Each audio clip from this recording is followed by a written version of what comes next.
আমাদের একটাই দাবি, আমাদের প্রতিবন্ধী বিদ্যালয়গুলোকে এমপিও স্বীকৃতি করা হোক এবং আমাদের শিক্ষকরা আমাদের মানবতার জীবনযাপন থেকে আমরা উদ্ধারের জন্য পাই। এটা আমাদের মূল দাবি, আমাদের আর কিছুই আমাদের দাবি নেই। কারণ আমরা প্রায় 15 বছর যাবৎ আমরা এই ফ্রি বেকারভাবে এই বেতন ভাতা পাই না। কারণ 2000 এই অনেকগুলো নীতিমালা করেছে এই প্রতিবন্ধী বিদ্যালয়ের জন্য। 2009-এর একটা নীতিমালা, 2013-এর একটা নীতিমালা, সর্বশেষ 2019-এর নীতিমালা। আমরা নীতিমালা অনুযায়ী স্কুলগুলো করেছি এবং সর্বশেষ আমাদের স্কুলগুলো ভিজিট হয়েছে। সেই স্কুলগুলো ভিজিট হওয়ার পরে আমরা বারবার যখন মিনিস্ট্রিতে বা মন্ত্রণালয় যখন বারবার আসি, তখন তারা বারবার আশ্বাস দেয় এবং আমরা বৈষম্যের শিকার হতে হতে আজকের এই 15 বছর ধরে আমরা মানবতার জীবনযাপন করছি। আমাদের একটাই দাবি, আমরা প্রতিবন্ধী স্কুলের শিক্ষকরা যেন একটু বেতন ভাতা পাই, এমপিও স্বীকৃতি পাই, এটাই আমাদের মূল দাবি, আর কিছুই আমাদের দাবি নেই। এবং প্রতিবন্ধী বাচ্চারা আচ্ছা, আমরা যাচ্ছিলাম আমাদের শ্রদ্ধেয় উপদেষ্টা ইউনূস স্যারের বাসায়, আমরা আমাদের যে কথাগুলো বলতে চাচ্ছিলাম, আমরা যমুনায় যেতে যাচ্ছিলাম, শ্রদ্ধেয় উপদেষ্টা পরিষদের যে আমাদের ইউনূস স্যার, তার বাসায় আমরা যেতে চাইছিলাম। আমাদের এমপিও চাই, আমরা এমপিও স্বীকৃতি চাই, এটাই আমাদের মূল কথা আমাদের। এবং প্রতিবন্ধী বাচ্চারা যেন 3000 টাকার ভাতা পায়, আমাদের 5টা দাবি রয়েছে। এবং যে শিক্ষা কারিকুলাম পরিবারের বান্ধব আমরা যেন একটা সেই শিক্ষা কারিকুলামগুলো পাই, এটাই আমাদের মূল দাবি, আর কিছুই আমাদের দাবি নাই।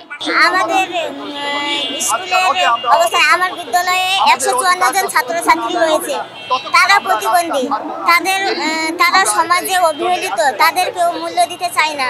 তারা বাইরে বের হলে অনেক হাসাহাসি ছোট ভাবে, তাদের কোনো বিষয়ে খেয়াল রাখা হয় না, তাদের অধিকারগুলো থেকে বঞ্চিত করে।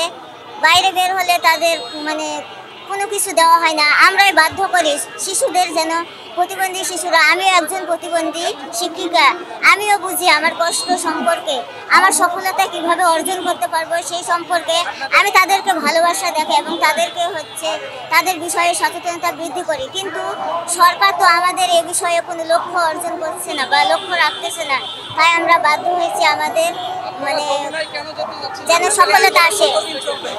আমাদের আন্দোলন যতদিন মেনে না নিবে ততদিন আমরা আন্দোলন চালিয়ে যাব। 18 দিন যাবৎ আমরা অবস্থান কর্মসূচি পালন করতেছি। যে অবস্থান কর্মসূচিতে 18 দিনের মধ্যে একদিনও আমাদের কাছে কোনো সরকারি কর্মচারী আসে নাই, যার কারণে আমাদের আজকে প্ল্যান ছিল আমরা মাননীয় প্রধান উপদেষ্টার কাছে শান্তিপূর্ণ কর্মসূচি ছিল, আমরা তাদের কাছে আমাদের অধিকারের কথা বলার জন্য আমাদের আজকে পদযাত্রা ছিল। সেখানে আমরা 17টা বছর যাবৎ বৈষম্যের শিকার হয়েছি। আপনাদেরকে বলতে চাই 2024-এর যে স্বৈরাচারের বিরুদ্ধে, যে বৈষম্যর বিরুদ্ধে একটি স্বাধীন আবার দেশ গড়ে তুলেছি।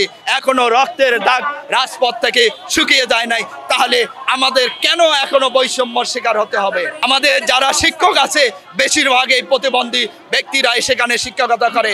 একদিকে তাদের কর্মসংস্থান হচ্ছে, অন্যদিকে তারা প্রতিবন্ধী শিশুরা স্বশিক্ষায় শিক্ষিত হয়ে দেশের মূল জায়গায় তারা সকল ক্ষেত্রে তাদের সম অধিকার সমসুযোগ প্রতিষ্ঠিত করতে পারতেছে। অথচ এই দায়িত্ব হলো সরকারের, যেটি আমরা পালন করে যাচ্ছি। কিন্তু আদৌ একটি সভ্য দেশে এরকম হতে পারে না, যারা এত বড় অবদান রাখার পরও রাজপথে এসে দাবি দাবার কথা বলতে হয়। 18 দিন যাবৎ এই কর্মসূচি, আমাদের কাছে কোনো প্রতিষ্ঠানের কোনো সরকারের আমলা আমাদের কাছে এখন আসে নাই, আমরা যার কারণে আজকে রাস্তায় নামতে বাধ্য হয়েছি। আমরা শিক্ষা দেবো, আমরা শিক্ষক হিসেবে আবির্ভূত হয়েছি, শিক্ষক হিসেবে আমরা শিক্ষিত হয়েছি। আমরা রাষ্ট্রের রাজপথে থাকবো, রাজপথে থাকার কথা নয়, আমরা রাষ্ট্রে থাকবো। আমাদের দাবি